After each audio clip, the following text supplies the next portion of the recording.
After all of the appeals, a judge has decided that Mark Carver is entitled to a new trial, a do-over. A trial do-over to again avail himself of the benefits of a trial by his peers.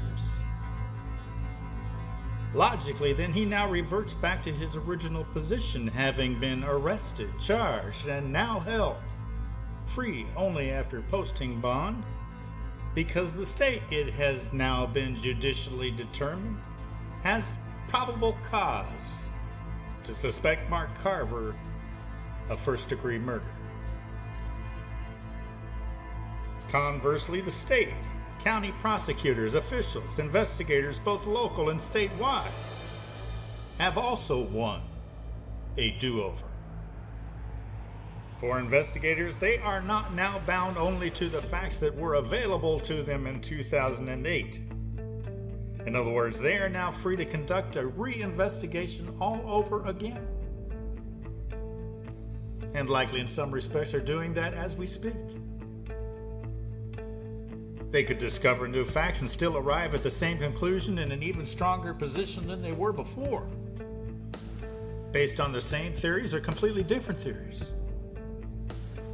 And of course, they're free not to reinvestigate at all, should they choose. No law binds them to anything in terms of what they may now or may now not choose to investigate or conclude. So they have won a do-over, as well as prosecutors. They can retry their case in any manner they see fit, based upon the facts they've always had, new facts, opining the same or different theories, as they please. Now, I'm not a mind reader or a weatherman, but if someone asked me for the climate around here, I'd say officials are convinced. Only 3 people know what happened on the riverbanks that morning, and 2 of them are dead. But if someone were to ask me for the weather, now that's a different thing. You see, the climate's what we expect. The weather's what we don't. There's no telling how this story will unfold, as it is unfolding in real time before our very ears.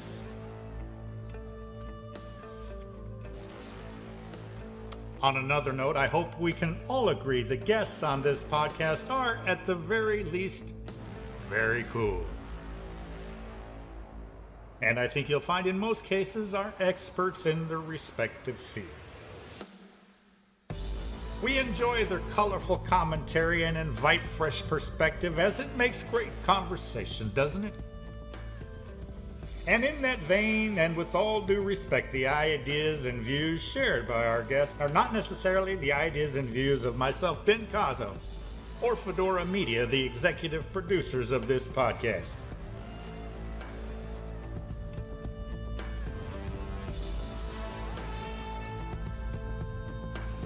Well, let's not delay the inevitable any longer. After all, I'm glad you're here.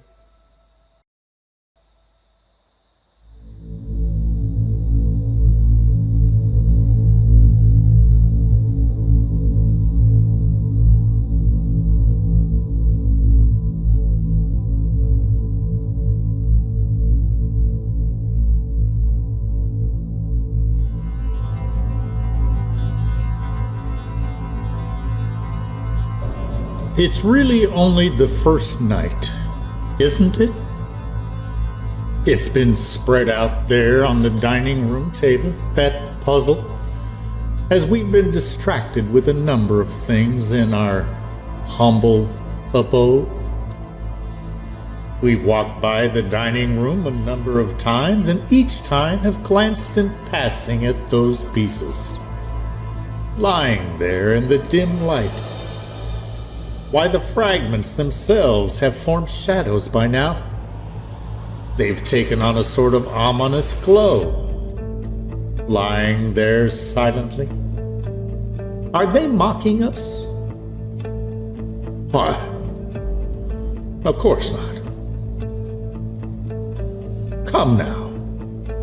Let us retire for the evening. But before we go, one last peek, shall we? Yes. We do marvel at the intricacy as we reconsider the figure on the package. Oh well, I guess there's been no progress tonight. At least that we're aware of. It's always a good night's rest, isn't it? That's the key. Why, in the morning our eyes will be keener, sharper, like a razor, able to discern similarities never noticed heretofore. We may then be able to observe prevalent shapes and colors that we had hitherto overlooked just the night before. Oh, what a difference one night can make, can't it? But why, that's elementary, isn't it, my dear Watson? Fresh eyes. Yeah, and I think it's deep human instinct to want to sort of set right a wrong, solve a mystery, set right a wrong, you know, sort of reestablish equilibrium, or to heal, whatever you want to call it. Okay. So it's not just special techniques. Everybody wants, you know, they don't want people who are not guilty to be punished, and they don't want people who are culpable to wander around with no consequence. So I think everyone starts kind of from the same place as a human being. That's Watson. Stuart Watson, that is. Investigative reporter extraordinaire. Graduate of Harvard University's Nieman Fellowship for Journalism. Served 16 years at NBC affiliate WCNC-TV here in Charlotte, North Carolina, before retiring from an illustrious and distinguished career, during which he garnered 10 regional Emmys, captivating viewers' attention for years with hard-hitting, fact-based, and ethical investigative reporting. Fondly referred to by Fedora staff as, who else? Dr. Watson. It kind of reminds me of an episode of the X-Files or something where Mulder's always, he's got to get to the truth, whether it be extraterrestrials in Mexico. Government conspiracies. Government conspiracy. Yes, people want to know what happened, and a lot of times getting at the truth is not a straight line. It's not really easy. And so if there gets to be an easy narrative, if the wife is dead, look at the husband, you know. And so there's an easy narrative. To me, everything about this case in particular revolves around context, or any case. Just like an archaeologist can't just take something in a museum case and tell you that much about it. Everything about the context. Everything about the context of where something is found establishes its meaning. And so if you take one piece of physical evidence outside of a context, it doesn't necessarily mean anything. If you have a piece of trace DNA, that has to be put within the context of the science, but also where was it, and how else, you know, what does it mean? What's the difference between trace DNA and any other kind of DNA? And what's the nature of the science? And then where was it found? What are, and then, okay, there's one explanation for how that was there. What are other explanations for how that DNA, I mean, this is not the proverbial smoking gun, but we, a lot of times, just as humans, we want to resolve things in our minds. If someone establishes a relatively simple narrative, then we'll want to buy into that. Does that make sense? Now, a lot of times, the vast majority of murders, this not being one of them, are pretty straightforward. Someone was robbing someone. There's an old defense attorney in Toledo, Ohio, when I worked there. He used to say, a murder is an assault where someone dies. If a person doesn't die, it's not a murder. If someone's assaulted and they do die, that's a murder. Because you rarely unintentionally, otherwise it would be an accidental death. It might be a homicide, but if it's a murder, someone intended to hurt someone. Even if they didn't intend to kill them, they intended to hurt someone seriously, and then the person died. It's the death that makes it the murder. Otherwise, it's just assault with intent to kill or inflict serious injury. That's one crime, or assault, or whatever. But the notion of that intentionality. And so when a medical examiner or a homicide detective or crime scene investigator, whenever they arrive and there's someone who's dead, they have to quickly, by looking at the surroundings, ascertain, is this suicide? Does this appear to be a natural death? Does this appear to be a homicide?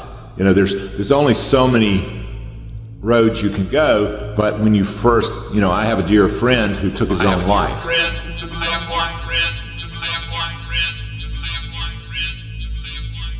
The first thing that happened is our mutual friends discover his body. It appears to be a suicide because of the surroundings and because of what he said to many, many people leading up to it. He had talked about committing suicide for years, months, if not years. But the cops who arrive there and flood the house, they have to not operate within that context. They have to operate with fresh eyes and say, we need to rule out that this was not just made to look like a suicide.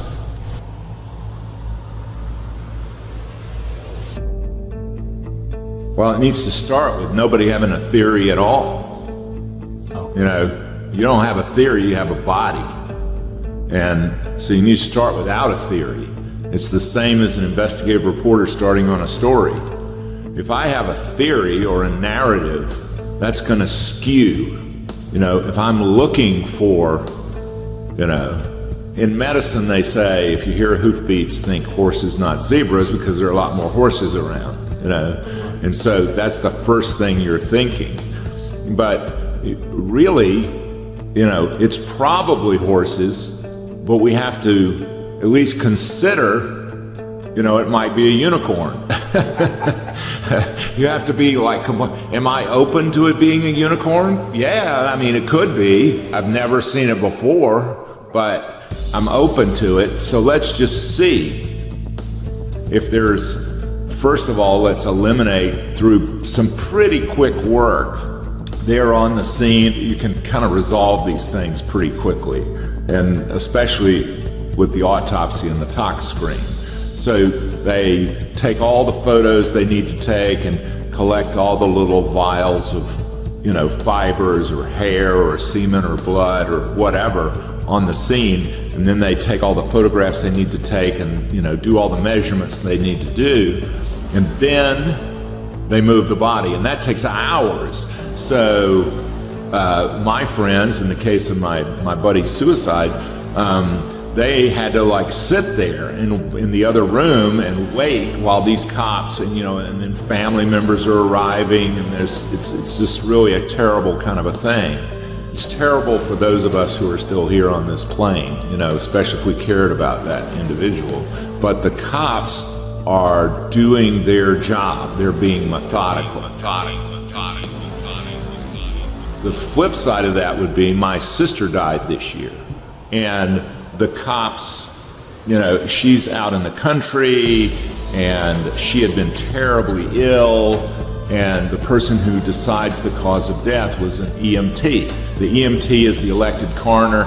He signs the death certificate. There's no autopsy and there's no tox screen. Well, that's because they're putting together the context of what the family has told them and everything else. If they wanted an autopsy, that means it's up to my brother-in-law, her husband, to pay for that, because the Georgia Bureau of Investigation said our morgue is slap full of people who have, bullet holes in their body. Don't be sending us the 1/100th% chance that this is not a quote-unquote natural death. Don't be sending it to us because we don't have the room, we don't have the bandwidth to do that. So what that means is I'm relying, and the family, my mother, my brother, her sons, her daughter, everybody is relying on the context. She had been to the ER 2 nights before. She had been vomiting and had diarrhea. She was emaciated. She was dehydrated. There's all these things that lead toward it, but they're relying upon the context to know that this was not a homicide or a suicide, that this was a quote-unquote natural death. The only job of ambulance guys say, yep, we don't need to transport her to a hospital to try to revive her. There's not a faint heartbeat. Yep, she's dead.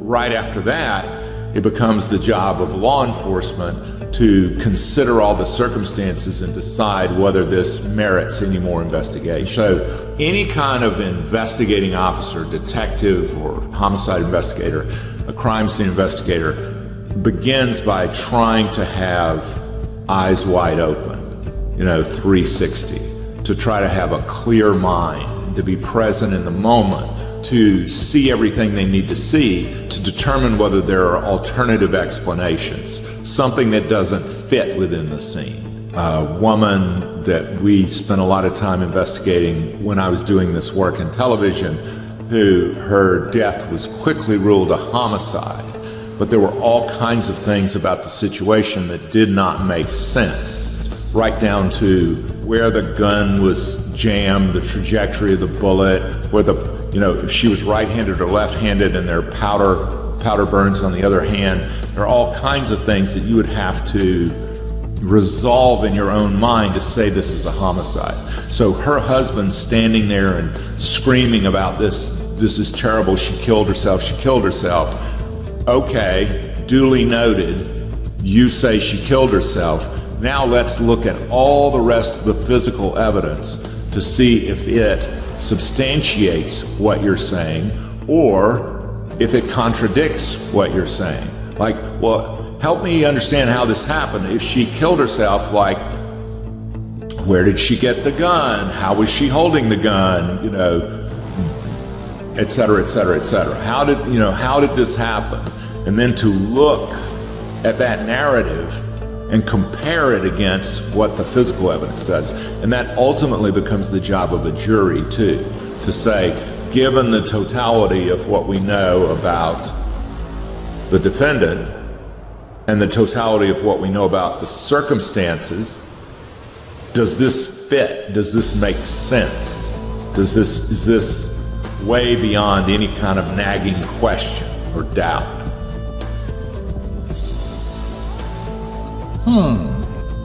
Having gathered the facts thus far, Watson, I sat and smoked several pipes over them, trying to separate which ones were crucial from others which were merely incidental. So you have circumstances or evidence, like facts.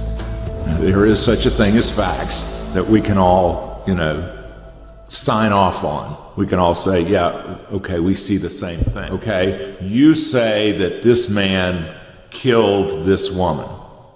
Okay, you saying it does not make it so. No matter how many, gold braids you have on your shoulder, no matter how many badges say that, it doesn't make it so unless there is some kind of corroboration. Just saying it's so doesn't make it so. That's putting an awful lot of faith in a kind of a single source. There's one microphone on this table. All right. So are we agreed at that? Well, there's some clickers down at the end of the table. There's my bag on the table, but we only see one microphone on this table. All right, so you and I agree on that. So if I said, well, why does the sound like it came from different microphones? Then I would have to pursue alternative explanations. Maybe there's a microphone in my bag. Maybe there was a microphone I didn't see. Maybe there was a microphone under the table. Maybe there was one in the ceiling. So all of this boils down to, how do I know what I know? How do we know that?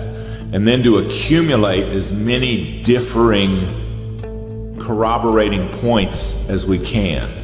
And then to look at everything which corroborates or substantiates this storyline, and then but to keep eyes wide open. Now, what is it that contradicts, negates, breaks down that story? Well, wait a minute. That couldn't be true because this.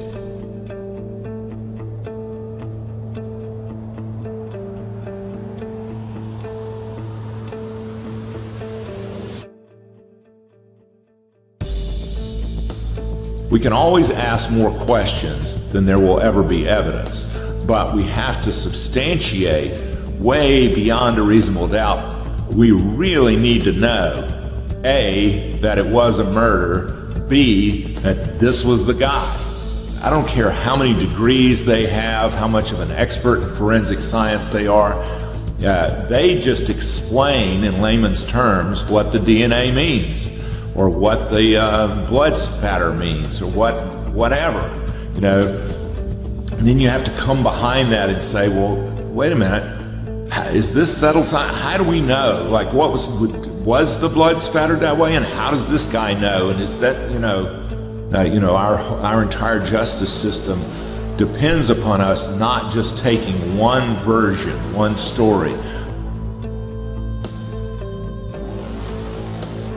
And I think I've always questioned authority. I think it makes me a better citizen. And in the world of journalism and investigative reporting in particular, the more powerful someone is, the more scrutiny they should face. There's a healthy amount of pushback which is necessary in a healthy democracy. And a lot of that is cops have guns. Cops have tons of power. Cops can kill people, and prosecutors can send innocent people to prison for a long time.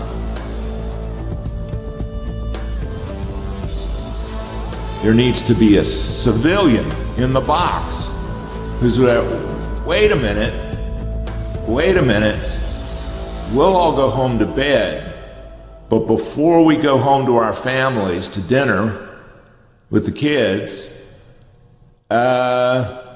let's not spend the rest of our lives wondering if we sent the wrong guy to prison.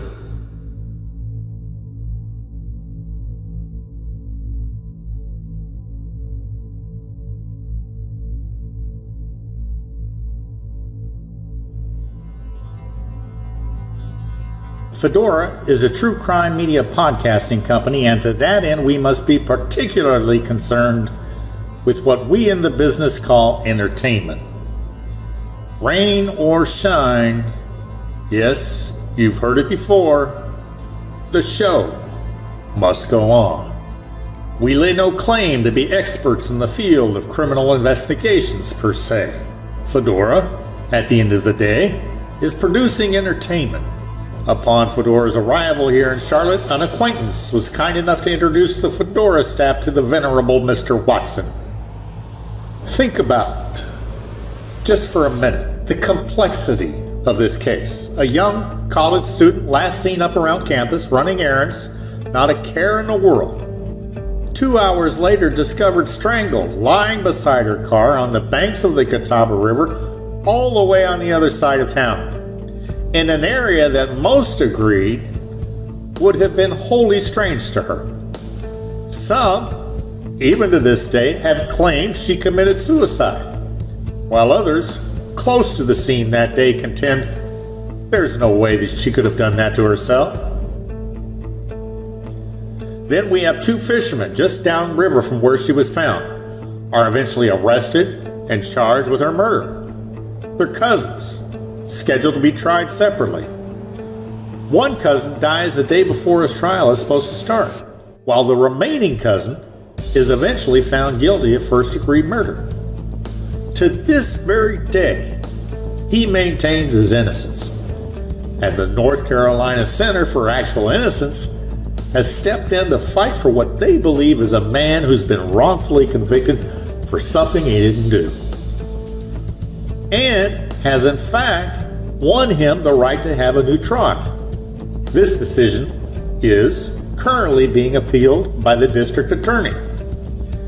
Every major news outlet in Charlotte has been covering the twists and turns of this tragedy since 2008, as it's worked its way through the legal system. At the end of all of that, nobody is in complete agreement as to whether or not Ira Yarmolenko in fact committed suicide or was indeed murdered. And if she was murdered, who did it? Was it indeed Mark Carver, the one fisherman who was originally convicted for it? Or was it some other monster who's still roaming the streets somewhere? Well, one thing that everybody will likely agree on is that nobody knows for sure what happened. Well, not yet anyway. So in an effort to guide Fedora's investigative podcast in this case, and considering the aforementioned complexity of it, perhaps we may also all agree that 2 heads are better than 1. We may even agree that 4 heads are better than 2. Fedora naturally intends to seek outside professional expertise, in this case, whenever available and wherever appropriate. The skills honed by Mr. Watson through years of hard-nosed investigative reporting, skills designed to arrive at the truth, are, of course, invaluable.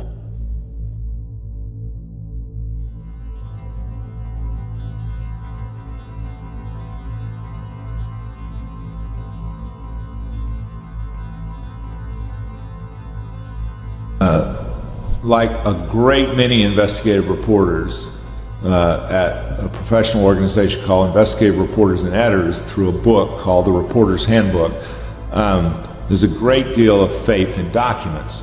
Now that doesn't mean you have to know the context of the document, and you have to know where did the document come from. The context of a document is as important as the document. If somebody puts pieces of paper with printing on them under your door or in the transom or in your mailbox, and you open them up and it says it's Donald Trump's tax returns, you just know that the printing on that page says it's Donald Trump's tax returns. You don't know that it's his actual tax returns. Anybody can print up anything. You have to know where did the document come from. So if I approach the medical examiner's office in North Carolina, I operate with a reasonable amount of faith that in this case, they're not sending me something that has been faked, forged, altered, or made up, that it's not fiction, that if they say blood alcohol was whatever it was, that's what it was. That's what the instruments said that it was. And so in a death investigation, autopsy is documentation, autopsy science is going to tell us some things. It's going to look at this with clear eyes. It's going to say, okay, how many bullet holes were there? Where were they? What was the trajectory, et cetera, et cetera? You know, what were the, you know, when the body arrived, it had such, thus and so, you know. As the first bit of science done, it starts the questions. It begins, that document starts the questions.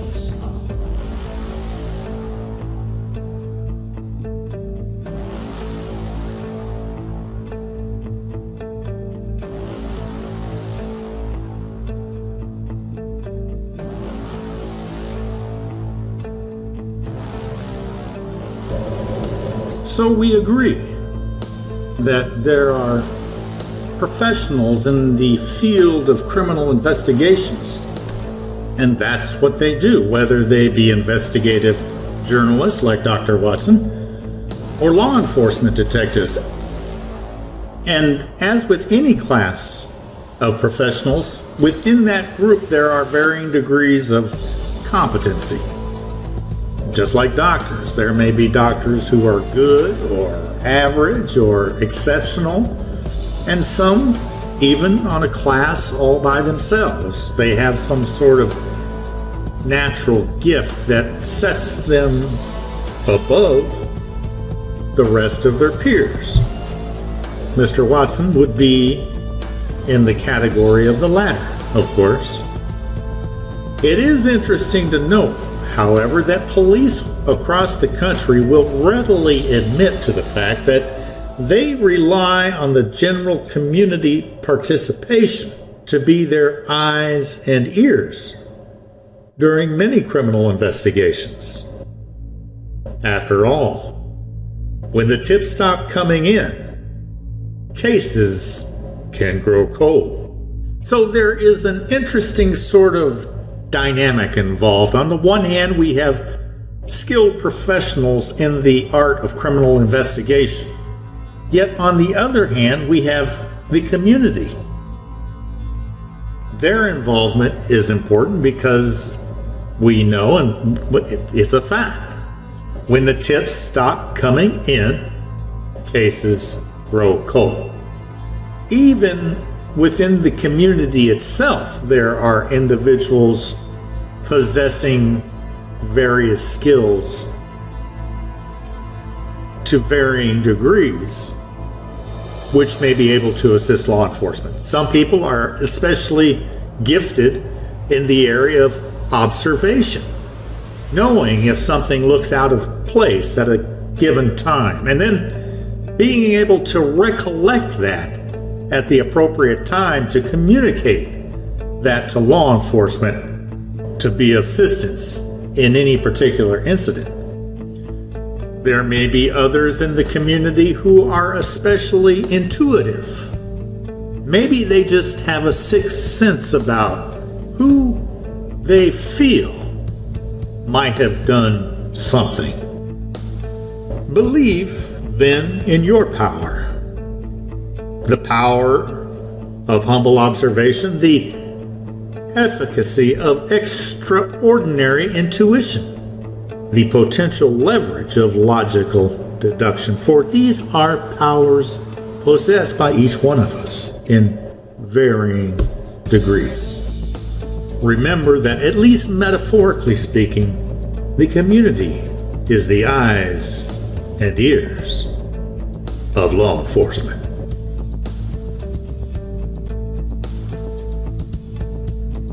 We don't grow up without a kind of a, meta story, or, without a whole bunch of stories that we've already signed on to. If you ever hear that somebody is just, they're just Hitler, they're just evil, they're a monster, they're irredeemable, they're just not even human, yeah, all of my red flags go up when I hear that. People are complicated. And I don't care if you're Hitler. You can't be Hitler. You're not Hitler all the time. Hitler wasn't Hitler, until a certain point. He's just this boy who's just rejected, dejected art student who had, physical malformations, et cetera, and then he evolved into that. Well, the same thing is true if you hear about the saints. Oh, she was Mother Teresa. She never lost. If you're a prosecutor who wants to collect scalps, if you're just going for your batting average, how many convictions, if you just want to hang them high, right? You just want to send a lot of people to death row to let them know that in this county, boy, we have the law, and we're not going to stand for these killings down here. Well, if you're just after that, then it's in your interest to make that guy as hateable as possible, to where you'll have no qualms sitting in that jury room for sending him to prison for the rest of his days, or to the gas chamber or the electric chair or whatever. That you'll have no qualms with that because, I don't feel bad about that at all because he was just evil, So I was being a good citizen and doing what I had to do.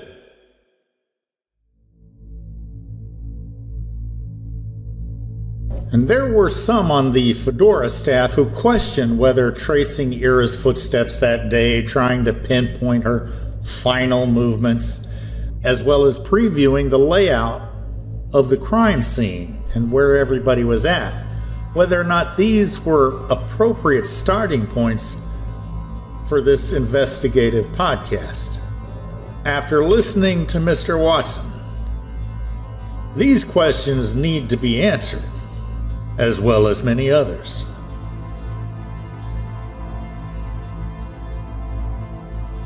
Particularly when something as suspicious as this, or just not write off anything. Attention to detail is everything. To be able to see things with a completely open mind. What do we know? What is it we're assuming? Are we assuming she drove herself?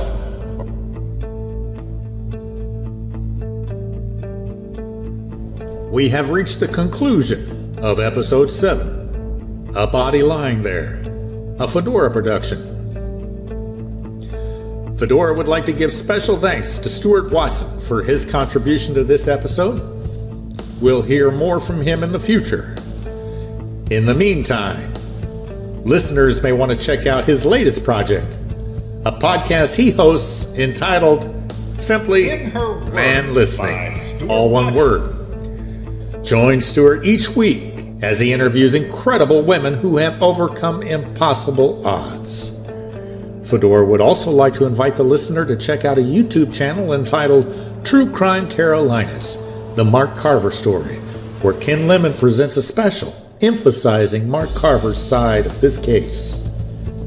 If you believe in Mark Carver's innocence, you may want to make a tax-deductible donation to the North Carolina Center for Actual Innocence, who needs your support. You may do so by going to their website at nccai.org.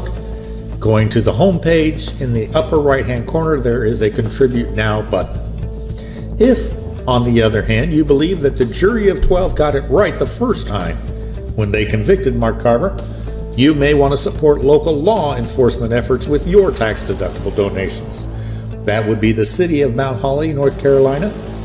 You may send your funds to 400 East Central Avenue, Mount Holly, North Carolina, 28120, or the County of Gaston, North Carolina, 128 West Main Avenue, Gastonia, North Carolina, 28053. Fedora is both independent of and not affiliated to either of the aforementioned individuals, organizations, or agencies.